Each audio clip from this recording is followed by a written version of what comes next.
right, what's going on? Neal, we're back in studio. Welcome back. Good seeing you. Episode 11. Episode 11. Boom, double digits. We actually agree for the first time ever. Yeah. Masterpiece Podcast. Neal and Andreino, Chandler, Haliburton. Episode 11. Today, we're talking about a few different things. Yeah. A little bit less structured potentially than our previous episodes, but I think it's going to make it interesting.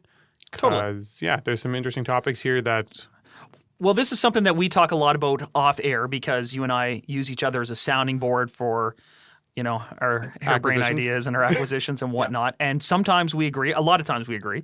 Sometimes we differ. And you feel that we differ on one point here. Well, we'll see about that. And then we'll just talk generally about some things. It's September 28th. So we're coming into the fall market. It's that time of year where you start thinking about the next year. Yeah. Right? Like I'm already thinking about writing some closings in January. I had to think about the fact that 2022 was the actual next year. That sounds so weird. Don't. Like, 2022, I'm going to make all these changes in my life. I still think of 2012 for some reason a lot, and I'm like, it's like 2013. Yeah, it is not. It's not. Time is flying. Yeah. So what's going on, man? What's new with you? Not much. So this week I am supposed to be closing on 18 units.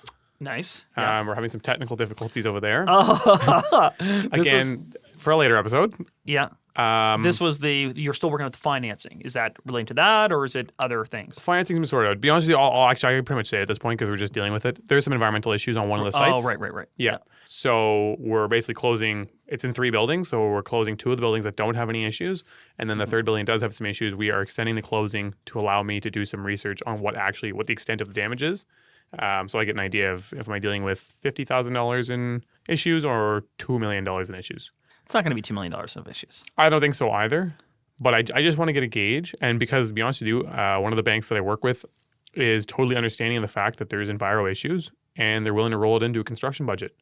And fortunately enough, there's enough lift on the property that I have room in my construction budget, assuming it's under like 100, 150K. Which it will be. Which I am suspecting it will be, that they will give me the money, they'll finance the deal, and I'll just have a timeline that I have to get it done by, and then prove to them that it's all good to go. That's amazing because I think you'll remember when I mentioned having a possible environmental issue on a property I was buying, the bank required me to wait for an entire year because the phase 3 was a year-long study of the oil movement that was around. And it came back perfectly fine, but we couldn't close. The fact that you can close the first 2 is amazing. Yeah. So, I mean, obviously the interest rates are not beautiful. Right. I'm starting at 9.99 for an interest rate, nice. but... It's that extra 0.01 though that you're saving that really counts. Yeah. I would never pay 10. No. But the bank that I'm working on to do the actual construction with, that would actually take over the entire loan, would be at 4.5. And I'm pretty sure they're willing to take a look at it. Yeah. So anyways, we're just working with them, being open and honest, telling them everything, and just trying to make it happen because I might much rather pay 4.5%.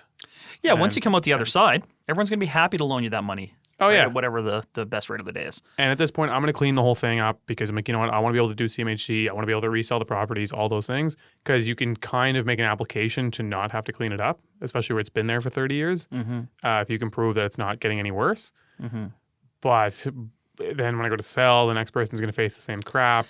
The banks are not going to be super happy about it. Yeah, I think it's the difference between being a actively monitored site versus a closed site. Like I think you can get something that says it's not getting worse, but it's not necessarily good. And if the next person, if that jams you up on financing down the road, you might as well just get rid of it. 100%.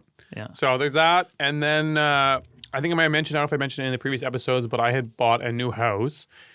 The lake house? Yes. The lake house. I love it. The lake house, which also was plagued with issues on closing. 2 days before I closed on the lake house, I can't remember if we did, so I'll do a quick recap. 2 days before we closed on it, or I closed on it, there was a water issue in the lake that I was buying on, blue-green algae. Oh, yeah. Grand Lake. Right. Mm-hmm. Yes. So the bank didn't like that because I was drawing I didn't have a well. I was drawing the water from the lake. Yeah. So their condition on closing was within 6 months, I have to get a drilled well. So come to find out, I know, yes, you can physically drill the well for $7,000.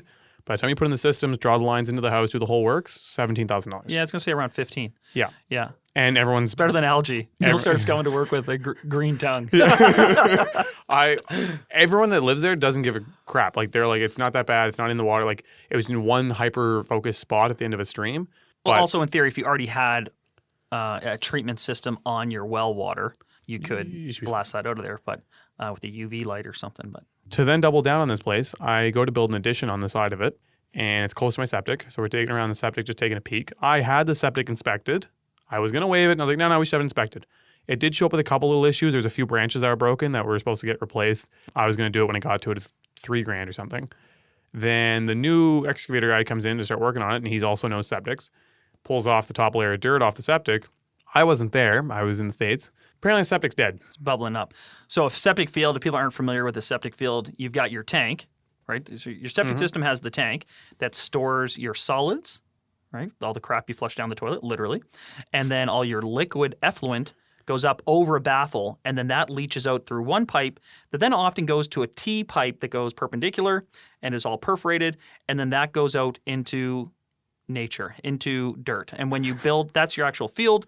And when they build those sediments up, if you have like an engineered new septic field, it's all in these specialized layers to allow the effluent to leach out into the ground and not harm anything.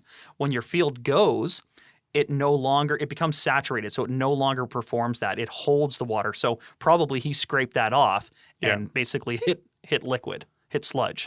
Yeah. Well, actually, the ground was absorbing really well. It's just like a ton of the pipes are broken. Okay. And really, the only reason it was working, he said, is the ground was doing such a good job of absorbing the fluid. He said if anywhere else, he's like, this would have been literally your backyard would have been full of crap. Right. But he had to dig up the pipe. Well, he said at some point. You're trashing the system. Yeah. Yeah. The pipes were all broken. Everything was so. Anyways, that's an extra $20,000 too. Yeah. So a couple little double downs. 18 to 22 right now. Yeah. For sure. That's what it was. 18,000. So 35,000 on those two items. And it takes 4 weeks to get a permit because I had to get an engineered system. But you know what? It was kind of good because I intend to probably sell the property, and I am adding 3 more bathrooms to the house. And realistically, that old system could not handle that many bathrooms. Well, it's funny because they base your system engineering on your number of bedrooms, which is hilarious. So if you have a system that's set up for 3 bedrooms, you can have 8 bathrooms, and all that matters is the 3 bedrooms. It's really strange. You sure still about that? As last time I pulled a permit for them, yeah. Okay, because when I was selling a house and it was actually a fixture count. They did a toilet fixture amount of Really? Yes. And when I redid the application, I didn't do the whole permit, but the engineering company is able. They messaged me with some questions. That's what they asked is how many full baths and half baths. No way. I don't even think they asked me about bedrooms because I did add bedrooms as well. It used to always be strictly bedrooms. I'll have to look into that. I mean, the logic is the more bedrooms, the more people that live there. Actually, in theory, the bathrooms don't matter. Like, just because you have 8 bathrooms doesn't mean you're taking 8 times as many poops in the course of your day. True right? enough. So they do it on bedrooms, but even that is far from a perfect model. But exactly. Regardless, I added 2 bedrooms, 3 bathrooms. So I added all that stuff onto the application. So now the system actually handles what the house has. And if I go to sell, it's going to be much nicer to say I have a brand new engineered system. And the difference between getting a large one and a smaller one, it's negligible. Right? Exactly. You're in there digging in. Yeah. So that finally came through last Thursday or Friday. So Monday they were all out there. The system took them a day or two to install it. But yeah, system's in now. So now I can pour concrete for the addition. Because once I poured the concrete, we couldn't get the full-size excavator in the backyard. Good luck to the next person that has to do the septic. But yeah, anyway, so that's exciting. That place I bought, I was with the dream of having 1 weekend there before snow flew. Not happening. But if I get it weather tight now before the time snow flies, I'll be very happy. It does look really nice, man. Yeah, thank you. Yeah. It is a nice spot. Once it's all done, I definitely have some get-togethers. We'll bring out one lucky podcast listener. Oh, wow. And make them feel super awkward while they stay at this exactly. lake cottage with the 2 of us. Yeah. How many square feet? Right when I bought it, it's considered like 1,800. Once the addition, everything's done, so it'll be good size. 3,000 once it's done. Oh, wow. Yeah, that's a big place. Yeah. Neal referred to it as his cottage when I messaged him about it the other day. So I just say I'm not going to live there. yeah. So it's half an hour from the city, so I don't feel comfortable making the continuous journey. People in other parts of the world gonna or think I'm country are gonna be insane. like 30 minutes to the lake house, and he's like, it's a little bit long for that daily commute. We're spoiled in Halifax. Yeah, we really are. I've never left for a showing more than 20 minutes in advance, and I've never been late. And if you go 20 minutes in any direction, you hit water, pretty much. Yeah. In Dartmouth, you trip over a lake everywhere you go. Out that direction, there's a bunch of lakes as well. Ocean, Yeah. it's nuts. But It's why this area was always very undervalued. The original person who bought that home would probably have paid what? Like, how old's that home? like 50, 60 years old, if not Oh, more. my God. 50 So, probably? 50 grand maybe? Once upon a Probably. time? Oh, yeah. I won't say the name, but I have someone who works with me and for me on some projects. And he said he did some work for a builder developer in Grand Lake 20 years ago. And for his work that was done, the builder offered him 3 or 4 lakefront lots, Oh my gosh. which were selling for like $5,000 a piece for like a $20,000 bill. Or maybe I want to say $2,000 a piece, but that might be too low. I think it was $5,000 a piece. A lot came up in Grand Lake there about a month ago for $400,000, sold in like 3 days. Yeah. And he's like, I took my $20,000. I thought I was smarter than that. And he's like, I look back on it like, that would have been $1.6 million. Yeah, waterfront this year especially has been crazy. But it was a long-held secret. There were years where this stuff was undervalued. So why has Halifax had this big lift in the last 20 months? Yeah, there's all the extraordinary circumstances of COVID and interest rates and all this. But a big part of it was that we were always just really, really underpriced. Way down. So Yeah. That's exciting, man. the only good news on the flip side of all this, oil and gas going to the moon. So I'm making it back on that end of things. Attaboy. Okay, Yeah, good so for you. I feel better about it. Are you going to short-term rent it at all, or what are you going to do with it for the other 5 days a week? So I've started because I got a little carried away with the reno. I'm like, do I want to put this on Airbnb? Right. I think I might contact one of these executive companies and offer it as for a minimum Seasonal. 3 or a 5 day at a very high rate with a lot of insurance. I am putting a basement apartment in there. So the basement apartment, I'm debating doing a long-term rental or just running that on Airbnb and see how that goes. But like the two things for me is like, again, where I've kind of gone crazy with the finishes because it's my own personal place. I don't really want to just go in there and have all the cabinets nicked and the trim banged up. And then on the other end of it, it's like, I'm not going to be there. So the investor in me can't help but not have income. It is tricky, right? And you'd have to furnish it. You're going to furnish it either way, but you're going to put nice stuff in there, and then you got people in your nice furniture. It's just... I'm going to end up just Airbnb-ing the whole thing and never going out myself. It's just going to turn into a rental property. It's on the MLS on Monday. Yeah. But, yeah. Cool, man. That's exciting. I look forward to seeing it. Yeah. What do you got going on this week? What do I got going on this week? Well, I am in the process of refinancing some properties. So if you haven't listened to the cap rate episode that we just did, you won't understand exactly maybe what I'm going into. But I was told by the appraiser that my rents are too low. I feel that there's some truth in that because historically I've kept existing tenants low rents, below market rents. The market's been moving quicker than what increases I've given them, which have been negligible. I mean, I haven't increased some people in many years. And the reason that matters, like we talked about in that other episode, is when it comes time to refinance and they're looking at the income approach and they're looking at the net operating income to establish your value based on capitalization, they came back lower than I was hoping. And the nuts and bolts of it are that if I was just charging an extra $50, $100 a month on these units, I'd be getting an extra few $100,000 on my refinances of these properties. So I have to come to grips with that.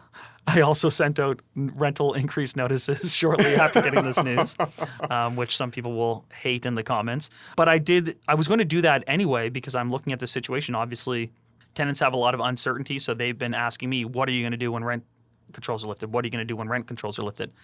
And I didn't have an answer for them. At the same time, all the expenses are going up. I need to start being a little bit more proactive on some of these things. I've got tenants who have been at the same rent for 4, 5, even 6 years, and that's not a smart way for me to run my business because my expenses have gone up in those 4, 5, 6 years. In some cases, perhaps $200 a unit. So I'm losing money based on where I was. You know, my business is less profitable than it was 6 years ago, and that's just not a smart thing to do. I've got to provide for my family and so on. I'm not running a charity over here, but I am trying to give people affordable housing. So what is the compromise there? So what I've decided to do is I'm offering tenants in one of my building saying, hey, here's the deal. You're on fixed term leases. And if people don't understand, that means that those leases already have an end date. They had a start date. They have an end date. So on that end date, that tenancy is ended. And after that, it's kind of free for me or the tenant to do what they would like. If the tenant wants to leave, if I want to change the terms of the leases, we'd have to sign a new lease. It's not a month-to-month or a year-to-year that there's existing established tenancy. So I've approached them and said, listen, here's the deal. Regardless of when your anniversary date is, and some of you are having an anniversary date in 2 months, and some of you don't have an anniversary date for 8 months from now, the rent is going up by $40 if you are agreeable to that. If you're not, so be it. Your lease is over. And you have the remainder of this time, be it 2 months, be it 8 months, to be here. But the rent is going up a modest amount of $40. the trade-off for that is that gives you the predictability of knowing for the next 16 months, or knowing even in some cases, again, where I've got tenants who have maybe only been there 4 months, they've got 8 months remaining on this lease, and then they'll have another 12-month lease. They can effectively lock in their rent for the next 20 months for a very modest $40. And so that's the balance that I'm trying to strike of, I need to cover my increasing costs, I want to be fair to good tenants, and I want to give them predictability in understandably an uncertain time, because there has been a lot of talk that when the rent controls go, rents are going to be increased. So one building is getting a $40 rental increase on anniversary dates or on renewal dates. Another building is getting $50 a month increase because it's a 2-bedroom versus a 1-bedroom. And I did the quick math on it. It's like, okay, if I had done this before, building B would be worth $140,000 more and building A would be worth $130,000 more, something like that. I didn't do it ahead of time, and I'm dealing with it now, but so be it. So this is going to be an unpopular question, but what's your hesitation on going straight to market rent? I know now, neglecting the fact I know the 2%'s in place right now and but assuming that wasn't in place, what's your hesitation on taking people to where the market's at? I think it's twofold. One, I do feel a certain obligation to these people. I'm maybe more sentimental and more. Neal's eyes are falling out of his head right now. I'm just asking. No. I do see an issue with displacing people that I've already built a relationship and I've already come to rely on and I feel are good tenants. So the difference between, say, a $40 increase as opposed to a $140 increase, I'm okay with that in this moment, and it's part of a larger plan that I have to do that more regularly. Yeah. I'm not going to have a situation now where I don't do annual rent increases. Yeah. So this is going to be a one-time catch-up. Make it more routine, and then you can make it more routine. But I have felt, to be honest, a little bit of a responsibility, like to not displace people en masse or not to price people out of the place that they've agreed to live with me in this kind of shared relationship. I've never believed in rent control ever. Yeah. And I still don't. Yeah. But that doesn't mean I don't believe in being fair and working together and the benefit of having a good tenant and all these things. I believe in those. I always have. Like, I think it is important to provide people with housing and all these things. I just don't agree with someone dictating what that's going to be, because I'm going to protect the autonomy of my business to cover myself as business situations fluctuate. And there's still going to be people that change over anyway, and those are going to be put to market rents. Yeah. So that's a part of rent control that is really stupid. Like a unit comes vacant and you can't put it to market rent. I know there's going to be some of that tenant loss organically anyway. Okay. And I'm just asking. I'm not necessarily saying you should be going to it. Also, put in perspective, I know I'm painted as maybe a bit of a devil online, but I have tenants that I've had for years and years, and I gave them, like, one of them I gave a $15 increase this year. Yeah. She's in the 700s. Her rent should be like $1,100, but she's been super good, takes care of some stuff at the property for me, no complaints. I'm like, you know what? Like, I same thing. I don't need to displace you. It covers my bills. I'm doing a little bit because I'm on the same note of, like, first of all, if I ever go to sell the property, I'm going to get screwed. Or if I ever have to do anything, like this year we had to replace some decks, 2-story deck. It was like freaking $8,000 or something. Like, it was absurd. And I was like, holy crap. Like, so now I'm getting an extra $20 a month. I'm getting $250 a year. Maybe I'll pay that deck off in, like, never, because I'll have to put a new one in before I pay it off. So anyways, but what do you do with your more recent tenants who were closer to market 12 months ago, but let's be honest, the market has shifted? I'm going to increase those. So, like, I have buildings that I turned over recently. We rented them at market rent at the time, and we have some that are leaving. When they leave, we obviously go straight to market rent. Yeah, 100%. The ones that are staying, we're doing the same thing. It's modest increases, like $50. Yeah. Yeah, it's the same. It's the same model. Then that's kind of what I'm doing. But some of mine are further maybe behind market though, because some of mine have gotten. Well, and this is the challenge. Yeah, and if you don't, you're kind of screwing everybody in the same sense, because at some point it's going to come back to get them, right? Because now they're completely in this idea. Like, I know eventually, like, okay, someone's going to have to hit them with the market rent, or they're going to get booted out, and then they're, like, completely screwed. Whereas if they've been paced up to it, it's like you get used to it, and you learn how to handle it, and you learn to work for it, and those kinds of things. Yeah. So it's kind of a thing for everybody. And the ones, there is no building in this city or any city where the rent just hasn't changed in 20 years, but the condition of the building is perfect. Oh, 100%. If you're in a building where your rent hasn't changed in whatever amount of years, your condition's gone down 100%. Like, there is just, you can't physically do it. I had this discussion with a property manager I know just the other day. It's like, well, these are the two options. either you do this work and the rent has to come up, or you never do anything. And she laughed about a landlord that we mutually know who does nothing. Yeah. And the buildings get progressively worse. And with that comes crime and all these things that have happened in these properties, right? Like you have to maintain the structures, and as the cost of maintenance goes up, the rents have to go up. I think that's a great example of if you've had the same rent for 20 years, the building has gotten worse. Yeah, there's no way that you're in some fancy, beautiful, brand new lobby and all these things are done and there's no issues, no leaks, everything's great. Yeah. So So I've been going through that and sending those letters out today and tomorrow, and then I'm still progressing through due diligence on that 8-unit property, which I'm now, having gotten these appraisals for a similar product, I'm now more laser focused on what my exit strategy is going to be for that property and what I have to spend to get it out. Neal's. This is a great time. This is a good segue, yeah. To the property that Neal segue thinks I shouldn't have bought. Into why I'm saying what I'm saying, which is, I'm just going to say it. I don't think that even if it's a good deal, that you should always get it. Chandler likes to say, what do you say, Chandler?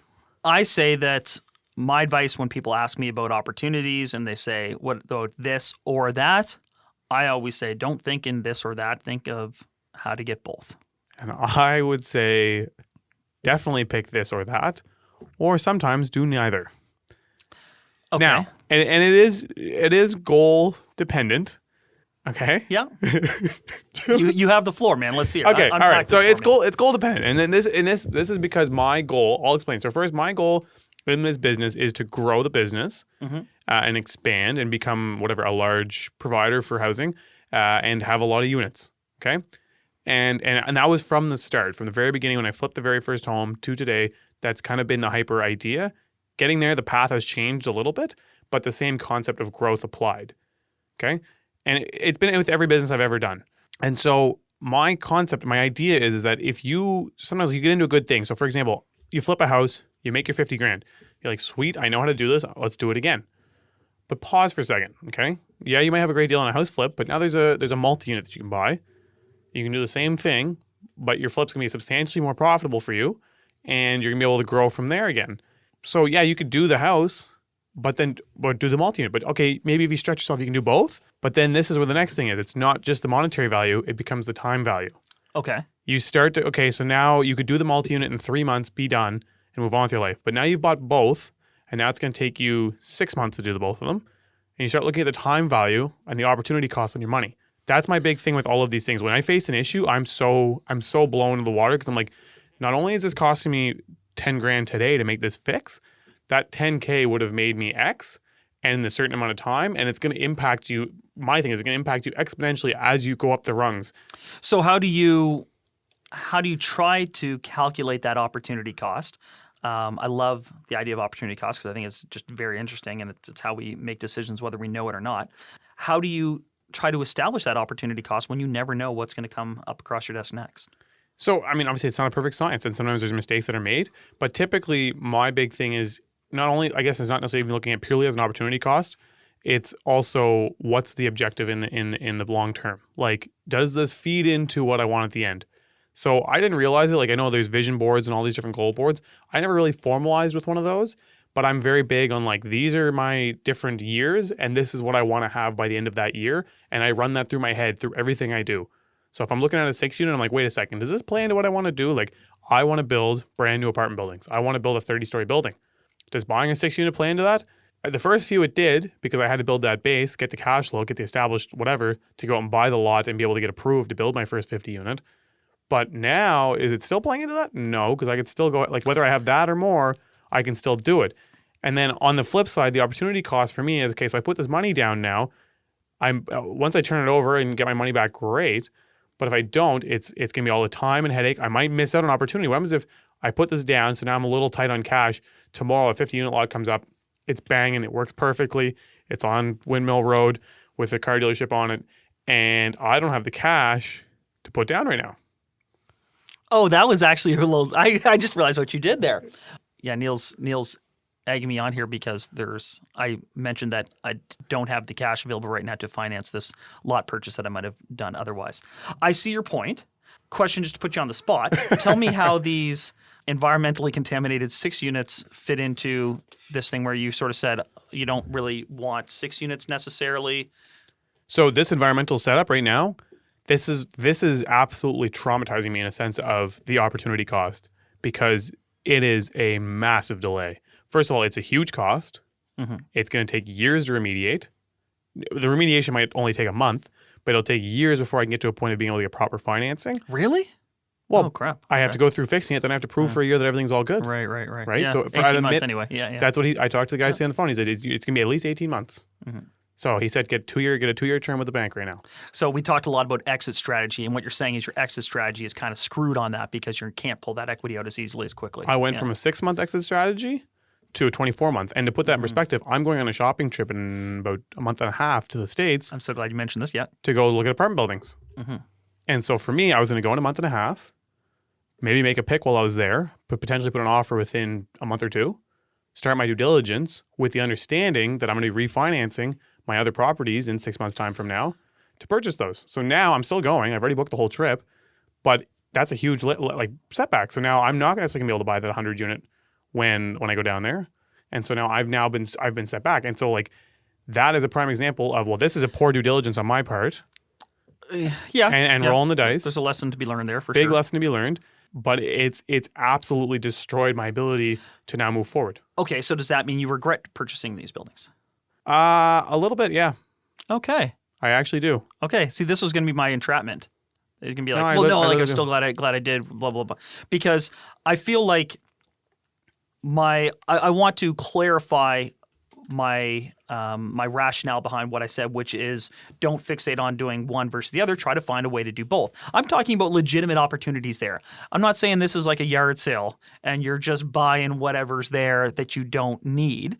I'm just trying to talk about a mindset shift of not being limited to only purchasing one thing and feeling like I have to put all my eggs in this basket, because if you change that thought process, like you mentioned, you're not big on goal setting and you don't have a board in your office and all these things. I like goal setting. I just haven't formalized it. Exactly. Yeah. You do think that way. Yeah. And that switching of the mindset is huge. So I think just answering that question to people of why or should I do A or should I do B? No, think of ways to do both. If you think those are both really valid opportunities, try your damnedest to capitalize on both of them. That was more where my logic was coming. Now, do I understand where you're coming from that maybe essentially you're saying as a friend and someone who's looking out for me, and I do appreciate it, that I should be thinking bigger on some of these things and pivoting my attention to what matters in that I've got all of these sites that I haven't yet developed. My counter argument was I do have this gap in my schedule. I do have the liquidity to do it. And I genuinely felt that having assessed the situation, I could take this money, run this parallel to what I'm doing elsewhere, and get the cash back out in the same 18 months and be no worse for wear, effectively have gotten the property for nothing and have a well-performing, good asset moving forward. I think where I'm starting to agree with you is a little bit on the time opportunity cost and the mental bandwidth. The cash, at the risk of sounding cringeworthy, like the cash is not the issue. Yeah. Granted, now I'm going to be pot committed to that, and I maybe couldn't make that land play. But frankly, if I really wanted to pursue that land, I know I could make it work. I could find that equity to do that. So there's an opportunity that I am passing on, Neal. So take that, buddy. So yeah, and I want to touch on two things there. Well, one thing, main thing, like mental bandwidth. We haven't talked about that quite yet, but that is a huge one. And I think you realize this again this year in a big way. And I saw it is if I'm too focused running around on these certain things, I'll say are small things, again, like things that could either be delegated or don't need to be dealt with, or I shouldn't be bringing myself to deal with. I just need to be able to pass up on.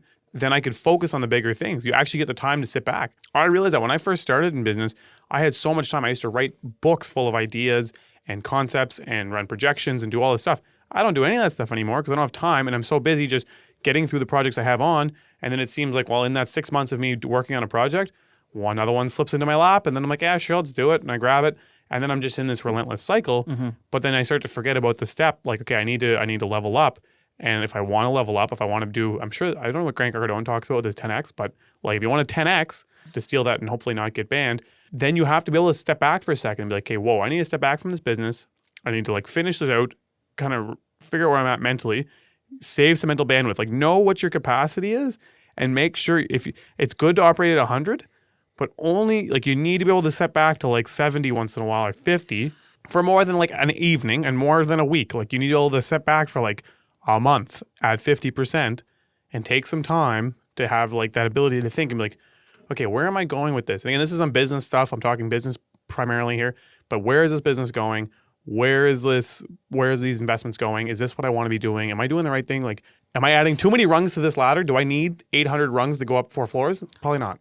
Or it's like, am I stopping at level 4 and just building like a really big level 4 at the expense of levels 5, 6, 7, 8, 9? Yeah. And this is something you and I have talked a lot about off air, and I feel like we're getting into a therapy session here because this is something I struggle a lot with because I'm hyper competitive, and you and I work in this industry. Real estate sales, I'm sure someone listening to this is either in real estate sales or is interested in it. It is probably the only profession, I guess product sales in general, if you're a sales rep, at the end of the year, you sit in a room together and effectively read out how much money everyone made. Yep. Like that is a weird situation. Wild. Yeah.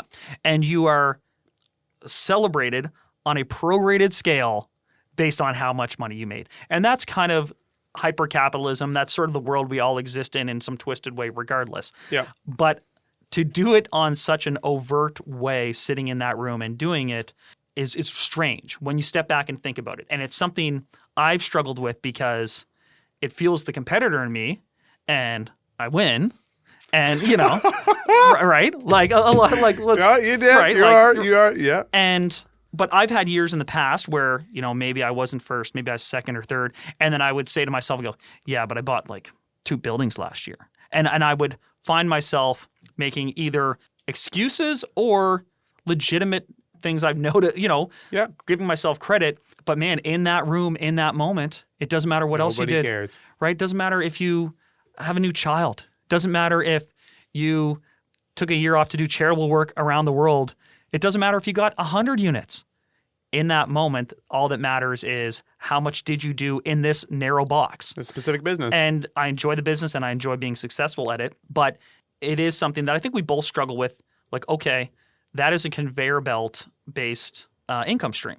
You put a deal on the conveyor belt, you close it, you cash it, boom. You have to put another one on. And we're talking a lot about on this show and in general, long-term equity growth, scalable business, not conveyor belt business. And yeah, I mean, it's something I've struggled with from the jump, and you and I have talked about, and you've done a better job of stepping away from that through systems. But it is hard to say, well, I'm going 100%, and if I go 100%, I get this over here. If I back off to 75%, I'm only going to get 75%, or really 50%, but it's to then build something with that other 25% that's going to surpass the other thing. And it's tricky, man. It's tricky. That's a bit. I'd say that's one of the trickiest parts, especially if you're in business. You'll get this so you're operating here, things are going really well, or things are going at a certain pace, and you're like, okay, I now have to step back, so I have to slow down, so I have to reduce my income stream, reduce my potential, like the pride in what I'm doing, make my business a little bit worse there for a certain period of time to be able to actually grow to the next step. Mm-hmm. It is super hard to do so. I'll say for me, like engineering, I had to quit engineering to become a real estate agent, which was at the time perceived to be a big step down. Honestly. No, listen, man, I hear you for sure. You know what I mean? Yeah. And it was a pay cut. Like I went from making 6 figures biweekly to my first not biweekly, not biweekly. 6 figures on a biweekly pay schedule. 6 figures on a biweekly pay schedule. Shit, I should go back to engineering. Yeah. Now, 6 figures on a biweekly pay schedule to not like a 5-figure, like randomly, like 1 month I made whatever, and then the next 3 months I didn't make any money. Mm-hmm. So that was a huge moment. But again, I knew that I had the potential to go to the next thing, and so in that time I was able to build it into a business that grew to be much bigger than the engineering. Now it's the same thing. Like I'm now wanting to step back and transition in what I sell. And so this year I had to take my foot off the gas, and it pained me. And I know I lost clients. I know I lost a bunch of business, and it was so brutal to like watch these deals slip through. Mm-hmm. You listed some houses that I was supposed to list, but I just stopped responding to my clients. and I just let it like slip through. Let that be a lesson to all Neal's clients out there. Yeah. Just so you know. Chandler's Put my always, number up at the bottom of the Chandler's screen. always available. No, but And so that, I think, for anyone who's in business, or even if you're just, like, again, you're working a normal job, to take that leap and have to make the switch, you are going to go down a bit for a minute. But again, you're building a base to grow to the next step. So again, relating back to what we originally said, that's why I don't think it's always good necessarily to keep just going with the same system if your intent is a certain level of growth. For some people, like I have a bunch of clients, they love the like, okay, I buy this house, I convert it into a 2-unit, it takes about a year and a half, maybe 2 years, and I'm happy to do that. And then like they'll take their refi, they're not going to go shopping right away.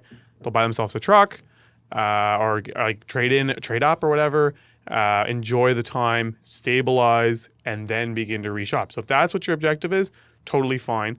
But I guess in this context and why we disagree, we're both very growth-oriented people. And I think, again, some people listening are. And so my thing is that it makes more sense. yeah, and some people, it is all about your contentment and what your goal is. I had a really good chat with a buddy of mine, one of my favorite people to talk to about just anything really. And he runs his own business. And I was just venting this same sort of conversation with him. And he said he's resigned to the fact that what he does for a living, and he does great at it, and he runs these businesses and they're very successful. He's resigned to the fact that that is going to make him X dollars a year, period. That's all he's ever going to be able to make doing that. But what he's bought back is his time. He has now set up these perfect systems where what he does, he might go in for 2 hours one day. He might go in 3 days a week. He might take 5 days a week off.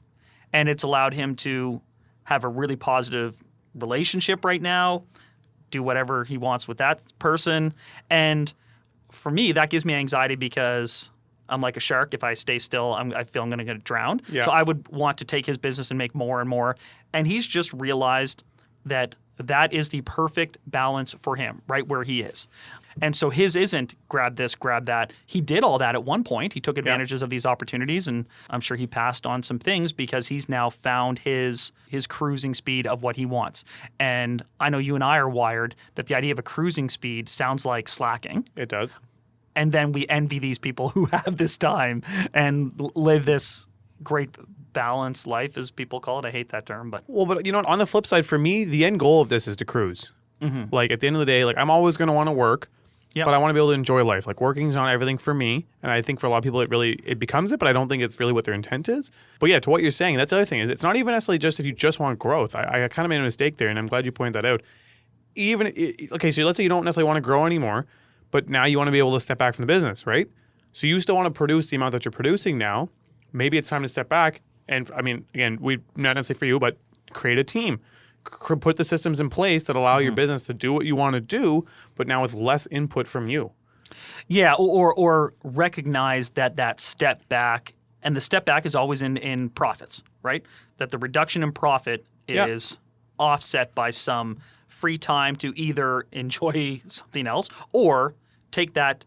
The income profit loss is returned in a time profit gain, if you will. Like you've got this time over here that you can then devote to something else that maybe actually makes more money to begin with.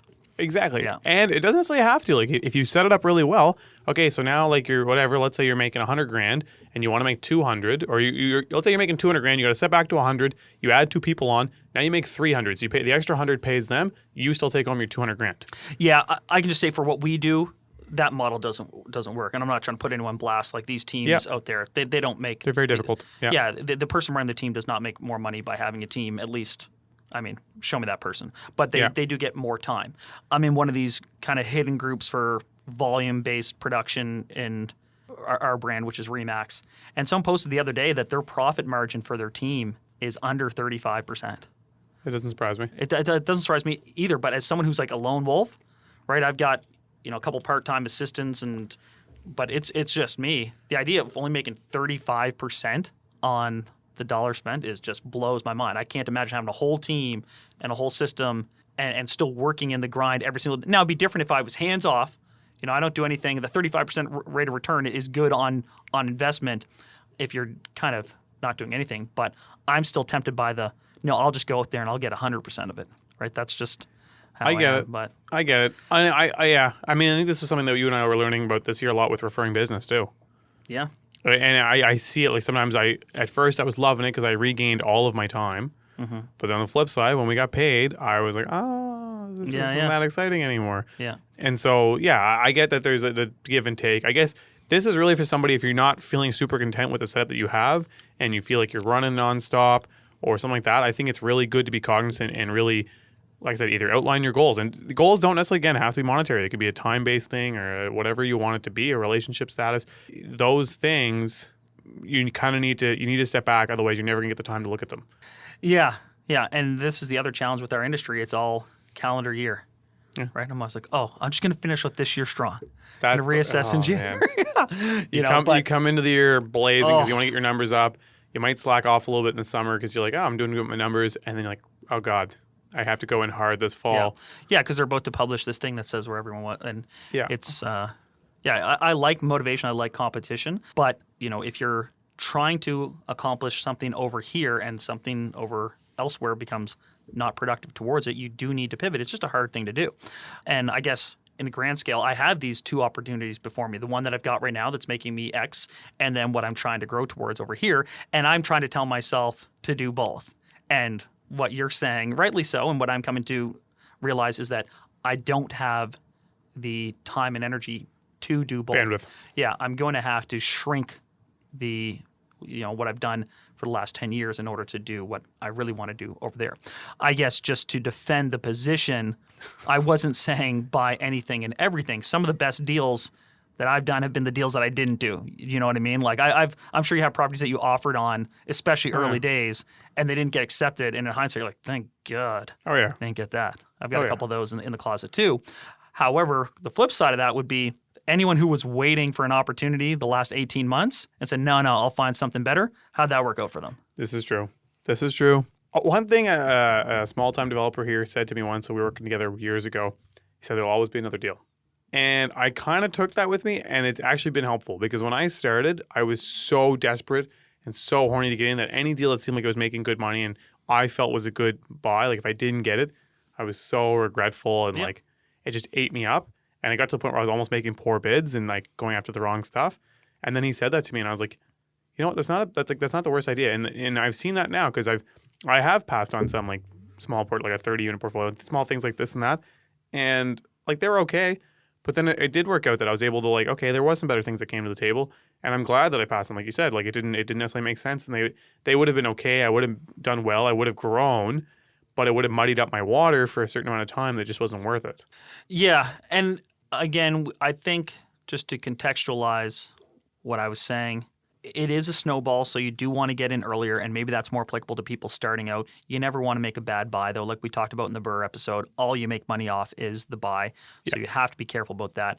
I guess as part of a larger conversation about not being paralyzed by analysis, like you want to try to do something. You want to start to get the ball rolling, and you should do what people do, which is at every incremental level, look back, reassess, and try to figure out, okay, I've done that. Now, am I repeating that or am I trying to scale it up? I mean, for me, it was my sheer stubbornness of buying a property every year until finally, when I bought the fifth one, I was like, man, I had to pay $100,000 out of pocket plus like another $40,000 to renovate it and blah, blah, all this thing for 2 units. And that's what it really sunk into me. And I've got a mentor who always says, how bad does it have to get? Like, how bad is it going to have to get before you change? Yep. And I can hear him talking to me about like my current situation and how, spread thin I am working. Like, well, how bad is it going to have to get before you change it? Yeah. And people have a pretty hard threshold to this. Some people will do exactly what they are doing for a long time, but before they change out of it. But turning the spotlight, because I feel this has been very much a diagnosis of my situation. Yeah. How do you reconcile that with the fact that you picked up these 3-6 units, are going down to the States to look at something else that's different, working on your lake house that you don't know necessarily what you're going to do with it, and didn't you just buy a house for speculative land value that you have to buy off all the neighbors around? Like, how do you deal with all that? Because I'm out here being an idiot and shotgunning like crazy. Well, just on yeah. Okay, so I was going to say, to be honest with you, like right now, and this is another proof of concept, a 70-unit site came to me in a great location that I want. And now I'm like, you know what? I'm going to get rid of, I have 3 30-unit development sites now. I don't necessarily want any of them. I'm like, you know what? It's a step, it's a rung in the ladder that I don't need. And so a lot of the stuff I'm going to start turning over. So what I'll probably do is go out and get the permit and sell off the permit, because I'm realizing, like, you know what? I don't need this, and it's not really part of my long-term play. It kind of seemed like it was needed at the time, because when I first started getting into those, I was still playing with 3 units and 6 units, so a 30 made sense. But now, okay, I'm buying 20s, and I can kind of skip that and go straight to like 60s and 70s. Yep. So I'm like, you know what? I'm just going to sell the 30s, hopefully make a profit on them, because again, I made sure I got a good buy that even as a permit, I can make money on them. Sell the permits, make the money, and use that towards my 60 or 70. And so I've been thinking about that a lot, honestly, like literally 2-3 days ago. And on the flip side, I don't want to be in a position where my permits start to fall behind.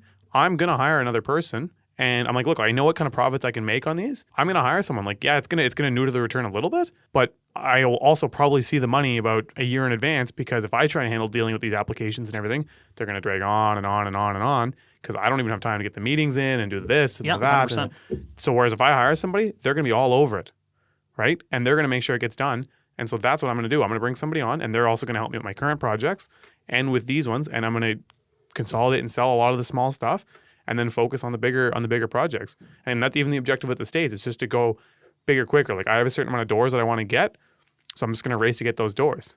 And like, real estate's not my be all end all, as funny as that sounds. Like, again, I think we've talked about this before, where real estate's kind of a way for me to build some security, some financial freedom, and then I'd like to go and try other businesses. I love the challenge of trying to grow a business, right? So this was just like, real estate's a really, I don't want to say simple way, but it's a fairly simple, like, standardized way to grow wealth. And so that's like, I'm working on doing that now, and I don't want to be doing this forever. Maybe I will on the side, but I want to be able to take it out of that. So that's why, like, it's funny you say that. That's, as I was doing this, even already, like, I made that most recent acquisition, and it was a house. It's a development play, assuming I can get the neighboring properties. Even if I can't, I think I can still sell it, no problem. But I was thinking that today. I was like, you know what? Even once I get all the neighboring properties, this isn't big enough anymore for me to even. Yeah, when we talked about doing this episode, I'm like, man, I'm going to squash him with the fact that he's buying up random stuff. Yeah. But you're very self-aware. And the difference between you and I is I'm self-aware and don't change anything. You're self-aware and actually take steps to change it. But this is why I like being around you, and this is why, you know, we've referenced many people that we've talked to about this very issue. Surround yourself with people that are thinking about these things and trying to grow and trying to find more success in their life, whatever shape that may be, because it's going to help you work through your crap. Right. Yeah, that's 100% it. And that's a big thing. Like, I don't know. Like I said, for me, I'm growth oriented again, but I think the message shouldn't be lost in the fact that, okay, Neal is a money hungry pig. I think it's the idea that you take control of your businesses and your investments. Oh, we even have one of me on here. Buy the plush version of Neal. But it's you being able to take control of your situation and understanding what's going on and actually acting on it. And again, not to rag on you or anything like that. I think this is just something we disagreed on. And like, obviously, you're doing very well with what you're doing. You're, like you said, you're absolutely crushing the sales, picking up units like it's nobody's business. You have development sites. Like, oh, Neal, thanks, buddy. No, but seriously, like, you're absolutely killing it. But it's just a different way of looking at things. And again, it's an objective-based thing as well. Also, it's something you have to continue to revisit. I mean, 3 years ago, I didn't have children. Yeah. Right now, I got kids, and you know, you start to reevaluate all these things. I just will never stop working. I like to work. Yeah. But it's an old adage, work smarter, not harder, and so on. One of the challenges, and I get really attached to my buildings. I know you don't quite feel the same. I know we both love the creative element of it. Yeah. But you're more inclined to sell stuff. I can tell already just how you're talking about than I am. Like, it would break my heart. Like, my place on Portland Street, that was like my first baby, the one I always wanted. I did it up, and man, it would break my heart to sell that thing. I don't know. You know what it is? I think it's because I came into this with sights set so high. That's something I was going to say too. Set your sights high, in my opinion, if you want to grow. Oh, totally. My sights are set so high that anything that's somewhat small, I just don't get any attachment to it. Like, it's just, like I said, it's a rung in the ladder. It's a step on the way. Like, I look at it, there's not really any excitement. Even these most recent ones, like, I got a good deal on them. Or I just firmed up on a building on Friday, a 19 unit. I firmed up on that. I'm excited that I got a good deal, but I already don't give a crap about the building. I just want to get it done, turned over, get more people living in the property, add some units so there's more space, and then just keep moving on. Like, it's really exciting. It's the first building that feels like a real apartment building. and there's that moment, but I don't take the time to look at it, which is bad. You know what? You should honestly, you should step back and celebrate the victories. Yeah. So, and that's something I definitely don't do. And so that's why I'm like, I don't care if the numbers make sense or I need to sell it because I need the mental bandwidth or whatever. I'm changing directions. It's going to go. This is another good chance or to segue here, because we talked about how everything we're doing here is success focused. Yeah. And we come at it from real estate, but that's not all we care about. That's not all we're interested in, as you alluded to. Yeah. So, slight pivot here. What does success mean to you? So, for me, I have a fairly shallow definition of what success is. But for me right now, it's like kind of financial freedom to be able to do whatever I want to do. And that doesn't necessarily mean go buy a Rari or any of those kind of things. But I want to be able to, like, I was chatting with someone last night. Like, I want to go experience the culture in a totally different place. It's like, I would love to go move to Japan for like 6 months and just go there. I don't know anyone. I don't know anything about anything. Like, I know zip, but I have to go there. I have to reinvent myself. I have to learn all these new things. Like, that mental stimulation would be amazing. And like, there's two ways to do it. I mean, you can obviously do it and just try and scrounge by getting a job there and all that. And there's merit to doing that. I'm sure that's a very fun experience. Unfortunate for me, I don't limit my not limit, but I want to do things on both ends. So I'll go there and I want to be able to do it like Japan from like a grassroots level, but I also want to know what it's like to be in Japan. Like, okay, I'm a middle class person there. I can actually afford to do everything. So I want to be able to do that at all levels. Like I want to go to anywhere. You want to do the backpacking and you want to do the all inclusive. Exactly. Right, I hear you, man. And so that's I want to all like that's my. We were in I was in Peru during COVID, and they had this really crazy mountain biking experience, and it was X whatever amount of dollars, and it was overpriced for what it was. Realistically, they're driving up a mountain with a bike and they're dropping you off. But I was like, the chance of me ever being on this mountain again, I love mountain biking on a side note, to me ever be on this mountain again and to do this is slim to none. And so I want to do this in this moment, and I don't want to feel any hesitation due to the financial limitation. And so I want to have that ability to do things like that. Yeah, that's when they talk about wealthy people and what do they spend their money on. They started spending them on experiences and memories and stuff like that. So you want to get to the point where you can have all those. Exactly. Yeah. And right now, that's my objective. I'm sure as I get older and I maybe have a family and kids and things like that, those things change, and I'll probably be able to pass it on to my kids. But yeah, I don't know that they do, because the change becomes those experiences and those things that you want to do. You maybe want to take your family with you, right? Like you want to be able to do anything that would be good for your family. And a lot of that is not material things. It is experiences and, learning about the world and feeling that you can give your kids things that maybe you didn't have, right? As cliche as that is. To add on to it, I think like a big one is maybe having control of my time. 100%. I think that's what it is. Like normally when someone asks you a question like that, Neal, you would then reciprocate the question at some point. I was about to ask now. I was about to ask you. Yeah, like so my thought on what success means is getting to the point where your money works for you independent of you, right? Your money, your wealth is there. It operates and grows independent of your daily labors, right? That is the freedom that you speak of. And then being able to, what do you do with that extra money? It's that you've bought back your time. And if you have to kind of concede some of that profits, you're essentially purchasing your own freedom of time. And you and I are the same. We'll always work. But yeah, being able to do some of these other things and provide for my family and not have to say no to anything. Whereas right now I have to say no to stuff all the time. And it's mainly based on schedule. It's not based on money. It's based on schedule. That's what I'm having to say no to things for right now. And so I need to get to the point where my success financially allows me to have, the ultimate success of not having to say no to things, not only just not because of money, but for time as well. Yeah.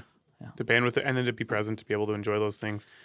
Yeah. I mean, I don't believe in this whole balanced life. That's not what I'm talking about, because I think if you're going to do something, do it 110%. That's always the way I am. Yeah. And that means if you're going to spend your free time doing something, do the best. Do the best things available. Yeah. Always do the best to your capacity. Treat yourself. Exactly. Treat yourself. Go to the best of your capacity, because I think you'll get the most satisfaction out of it that way too. Knowing that you put your best foot forward and that you get a result from it. Like I think it's more fun than like kind of doing something kind of half-assed and then getting a result from it and then trying to be like, oh, well, I only did half-assed. Yeah. And the reality is, finances are, limited for some people. And I think we probably can think back of times maybe when you're in university and you were on some trip and like, damn, man, I couldn't experience all of this place because of this reason. I lived in Europe for a year when I was doing my master's. Jealous. And I got to travel around a little bit, but I was traveling around on a dime, right? Yeah. And there was tons of experiences that I had to forego. Yeah. Right. And, hopefully my kids don't have to have that opportunity cost of like, well, I can't do that because I've got to do this and so on. But I'm going to give a douchey example, maybe. okay, bring it on, Neal. Okay. I think it was high school, drove down to New York with some friends. I was third wheel. Super great time, enjoyable. And the whole time we're there, there's helicopters flying around over top. And I was just like, the whole time I was like, man, I want to go on one of those helicopters. But it's expensive. Mm-hmm. I went back last year. Things have been really good. Aww. Neal got his helicopter ride over New York City. It was very neat. You, recommend it to anyone. Yeah. It was doors off. Very interesting experience to fly around Central Park and over the buildings with no doors. But I was up there and I was like, this is neat. I am glad I did this. Yeah. And I have no reason to go back now, but I'm like, it was just that same sort of thing. So I think that's kind of what we're speaking into. Do we want to get into with that being said? I think we want to touch on some more topics in general. So like outside of just real estate. Oh, yeah. Yeah, I think this is a good point to kind of pivot and bring in some of these other things because people are having success in so many different avenues and doing so many different things. I mean, we were talking about one before the show started, and you and I are very open to that. He's like, listen, there's no one right way to do anything. There's not one right way to become successful through real estate. Just like there's not one right way to build wealth. Even though real estate's a big part of it, regardless, I think. And I think you agree because you got to put that money somewhere. But I think it'd be cool to talk to some people who are doing different things, and we'd love to hear what other people haven't done. What ideas people have come across to make some, I guess, money, but also other things that go along with that. So success, man. In everything you do. Success, expansion.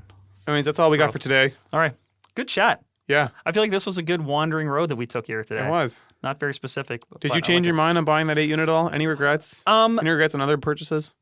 No. I failed. No, but this is a continuing process of me inching towards what are hopefully going to be some significant changes. I'll put it this way. I don't regret it now, but I hope to regret it in 12 months. I was going to say, I need to turn this into a competition. I need to turn this into... like that. Yeah, I like that too. Yeah. But I think I need to turn this into a competition with Chandler, and then he would get into it. You're very right. That's the thing. Like, so even you doing your thing, that motivates me through competition. Yeah. To either get more units or pivots. Like, man, if Neal thinks that's too small, like I should think the same, right? And that's a great thing to surround yourself with people like that motivate you. 100%. So, thanks, man. No worries. I owe you. I got you. See you next time. Thanks for listening. Check us out. YouTube, Instagram, TikTok, every possible platform. We're everywhere now. We are everywhere. Neal's on OnlyFans. I'm on OnlyFans. Top 5%. All right, let's get out of here. Thanks, guys.